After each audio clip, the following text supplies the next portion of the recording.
Hi. నా పేరు Pradeep. So, అంటే నిన్న జరిగింది. ఈరోజు టెలికాస్ట్ అవుతుంది. సో, చాలా సంఘటనలు జరిగాయి. సో, 'బిగ్ బాస్'కి తీవ్ర ఆగ్రహం. అదే గాకుండా 'బిగ్ బాస్' చరిత్రలో మొదటిసారి గేట్లెత్తేసి అందరిని ఎళ్ళిపోమని చెప్పడం ఇదే మొదటిసారి.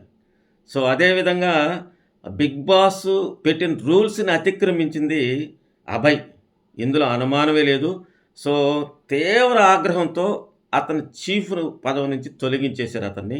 ముగ్గురు కాంపిటీషన్‌లో ఉన్నారు. వాళ్ళలో ఎవరు చీఫ్ అయ్యారనేది నెక్స్ట్ వీడియోలో నేను చెప్తా.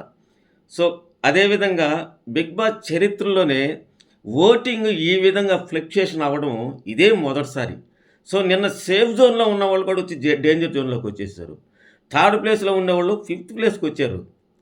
సో, మణికంఠ ఓటింగ్ డ్రాప్ అయిపోతా ఉంది. సో, ఇలాంటి పరిస్థితుల్లో ఈ ఓటింగ్ అనేది అంటే వీళ్ళు చేసే పనులు, వీళ్ళు చేసే యాక్టివిటీసు లేదా వీళ్ళ అగ్రెషన్ కావచ్చు, వీళ్ళ మాటలు కావచ్చు, వీళ్ళ చేష్టలు కావచ్చు, జనాలకైతే ఇరిటేషన్ కలిగిస్తున్నాయి. సో, మొత్తానికి గేమ్ ఆడదాం లేదా నేను టైటిల్ కొట్టాలి అనే ఆలోచన ఎవ్వరికీ లేదు. ఒక్కరు కూడా ఆ మాటే అనడం లేదు. పైపెచ్చు అందరూ కూడా లైట్ తీసుకుంటున్నారు. ఏదో టూర్‌కి వచ్చినట్టు ఉంది గానీ, వాళ్ళు 'బిగ్ బాస్' హౌస్‌కి వచ్చినట్టయితే లేదు. ఇది వాస్తవం. సో, ఇక నిఖిల్ గెలుస్తాడని అనుకుంటే, అతను ట్రయాంగిల్ లెవెల్‌లో చేరిపోయి మొన్నటిదాకా సోనియాతో తిరిగి ఇప్పుడు కిరాక్ సీత వెనకబడుతున్నాడు. సో, ఇవన్నీ కూడా ఈ ఓటింగ్ మీద ప్రభావం అయితే చూపిస్తా ఉంది. సో, మొత్తానికైతే ఎవరు ఎలిమినేట్ అయిపోతున్నారనేది ఖచ్చితంగా చెప్పేస్తాను. సో, ఎక్కడ స్కిప్ చేయకుండా చూడండి ఫ్రెండ్స్. తప్పకుండా చూసిన వాళ్ళు లైక్ చేయండి, షేర్ చేయండి, సబ్స్క్రైబ్ చేయండి, బెల్ ఐకాన్‌ని యాక్టివేట్ చేసుకొని నేను చేసే ప్రతి వీడియో కూడా మీకు నోటిఫికేషన్ రూపంలో రావడం జరుగుతుంది. అదేవిధంగా నన్ను ఎంకరేజ్ చేస్తున్నందుకు మీ అందరికి కూడా ధన్యవాదాలు. ఇక ఓటింగ్ పరంగా చూస్తే విష్ణుప్రియ అయితే మ్యాసివ్ ఓటింగ్ పర్సెంటేజ్‌తో దూసుకెళ్ళిపోతా ఉంది. సో, అందరూ అనుకున్నట్లయితే కాదు, ఇంకా చాలా ఫాస్ట్‌గా ఓట్లయితే పడుతున్నాయి. ఎందుకంటే ఆ అమ్మాయి చేసే యాక్టివిటీస్ కావచ్చు, ఇంకొకటి కావచ్చు.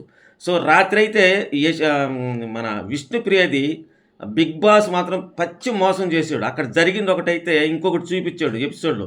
అసలు వాస్తవం కూడా ఆ అమ్మాయి ఇలా ఏసింది. అది చూపించకుండా మామూలుగా సాఫ్ట్‌గా ఏసినట్టు చూపించారు.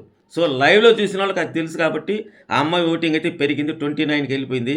తర్వాత మణికంఠ ఓటింగ్ అయితే టోటల్‌గా డ్రాప్ అయిపోయింది. 17%కి వచ్చింది. నిన్నటిదాకా 18, 19 ఉన్నవాడు ఇప్పుడు 17కి వచ్చేసాడు. తర్వాత థర్డ్ ప్లేస్‌లో ఉన్న సీత ఫోర్త్ ప్లేస్‌లోకి వెళ్ళిపోయింది. నైనిక దూసుకొచ్చేసింది. 11% ఉంది. తర్వాత సీతకైతే కూడా 10%లో ఉంది.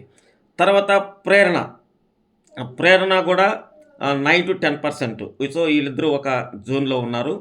తర్వాత పృథ్వీ వచ్చేసాడు. సో, డేంజర్‌లో ఉన్నటువంటి పృథ్వీ కాస్త ముందుకొచ్చేసాడు. అతను కూడా నియర్లీ 10% అయితే పడతా ఉంది.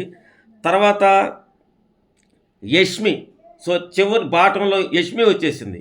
సో, యష్మికి 8-9% పడతా ఉంది. సో, చివర్లో అభయ్ ఉన్నాడు. మరీ దారుణంగా పడిపోయింది అతను ఓటింగు. ఎందుకంటే 'బిగ్ బాస్' చెప్పినటువంటి రూల్స్‌కి వ్యతిరేకంగా మాట్లాడడం, 'బిగ్ బాస్' మీదే సెటైర్లు వేయడం, నేను అదే కాకుండా ఓడిపోయిన తర్వాత గేమ్ ఓడిపోయిన తర్వాత నేను మీరేం చేయబాకండి అని చెప్పడం, ఇవన్నీ కూడా 'బిగ్ బాస్'కి వ్యతిరేకమైన పనులు. సో, అందువల్ల అతను చివర్లో ఉన్నాడు. ఎలాంటి పరిస్థితి లేదు. అంటే నిన్న జరిగింది మనకి ఈరోజు టెలికాస్ట్ చేస్తారు. డోర్ ఓపెన్ చేసి అందరిని వెళ్ళిపోమని చెప్పాడు. పైపిచ్చు నేను వెళ్ళిపోతా, నాకు అవసరమే లేదు, నేను వెళ్ళిపోయేదానికని సిద్ధంగానే నేను మాత్రం పని చేయను అన్నటువంటి మన అబ్బాయి మాత్రం చీఫ్ నుంచి తొలగించేశారు. అతనే ఎలిమినేట్ అయిపోతున్నాడు ఈ వారం. రాసి పెట్టుకోండి, చూసుకోండి కావాల్సి ఉంటే. ఎవరెవరో పేర్లు చెప్తే కూడా నమ్మొద్దు. ఆ అబ్బాయి 100కి 100% షూర్ ఎలిమినేట్ అవుతున్నాడు. సో, మరొక వీడియోతో మీ ముందుకు వస్తాను friends. Thank you very much.